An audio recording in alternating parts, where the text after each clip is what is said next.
tonight we're going to be talking about more Halloween myths and predictions and superstitions. Now, I'm going to give you a couple here, and then we're going to talk about the rest of them here. One of them is if no one speaks at the table during Halloween dinner or dinner during Halloween, the spirits will come to the table. Well, that's why you always set out the extra plate, I think. You always have to have an extra plate just in case the guests show up, and then in Halloween it's going to be a spirit. Of course, they don't eat much, and then they always end up leaving the table total mess. And another one is if you're a single woman and you put rosemary under your pillow on Halloween night, you'll dream of your future husband. Well, what about the guys? What are they supposed to put on there? Maybe they got to put a condom underneath their pillow, and then they could dream of their future wife. Or husband. Or husband, yeah. Then they would have to use the rosemary, I think, in that case. But we're going to start the timer up here, and the timer is right there. It is. And we're going to start the timer now. We're going to start with you, Nick, and this timer starts now. Nick, what are your thoughts on these Halloween myths and predictions and superstitions? Oh boy, I think they all sound fun. I would actually do things on purpose. Mm-hmm. I would, I'd sit at the table by myself just to make sure no one talked. Mm-hmm.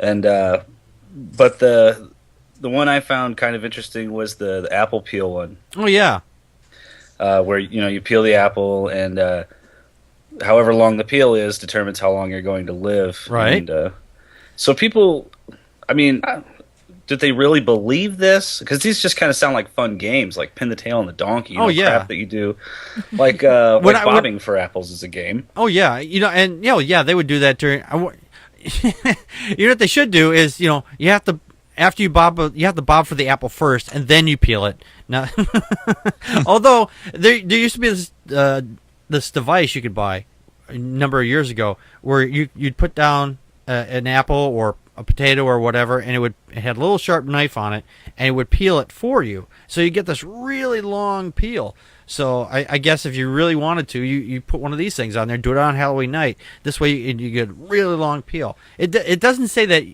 you have to do it by hand. You just have to have a really long peel. So. Right. So whoever figures it out gets to live the longest. Right. What about like if we start kind of combining these? Like you got the one where a single woman can, put the rosemary under her pillow, find out who her husband's going to be. How about bobbing for single women? I don't want to peel them. Women hate getting peeled like that. Yeah, I found that out. It's a really bad first date. Yeah. It didn't put the lotion on its skin. It was a mess. Oh, that's terrible. Put the lotion in the fucking basket.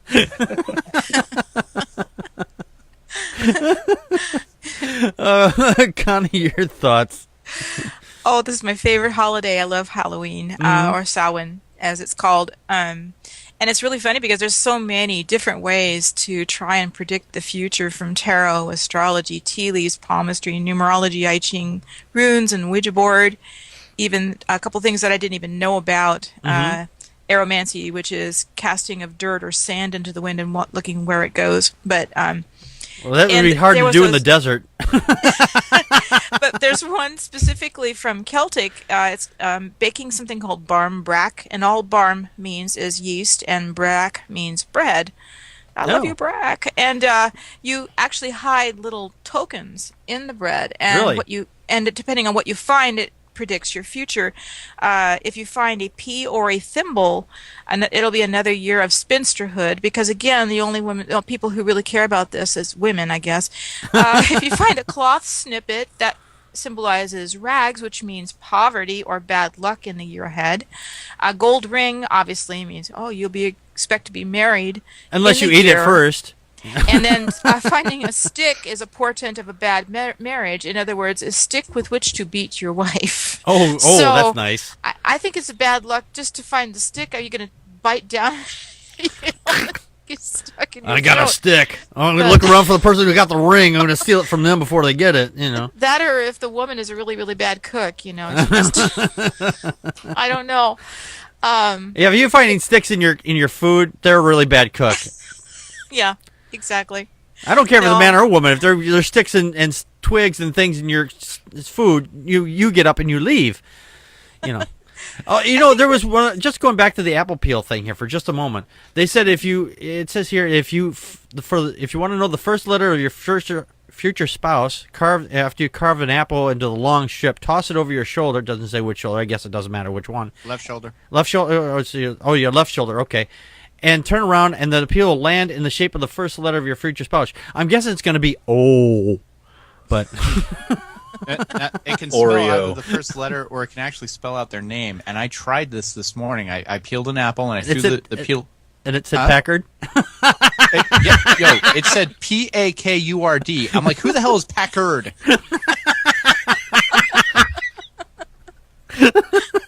I knew you were going to go there, Joe. I just had it. But yeah, that was actually, everybody's talked about that one. That was the one that interested me, so I actually looked it up. And apples are considered a harvest festival of fruit. Mm-hmm. You know, it comes at that time of the year. It's often associated with Halloween. Bobbing for apples that Nick brought up, that's a Halloween tradition. Mm-hmm.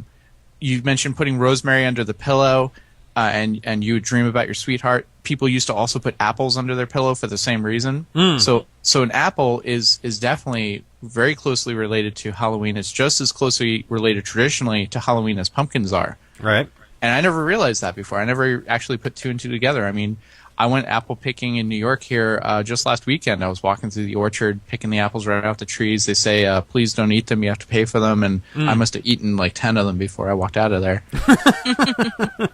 They're so good when they come right off the tree. Oh, yeah.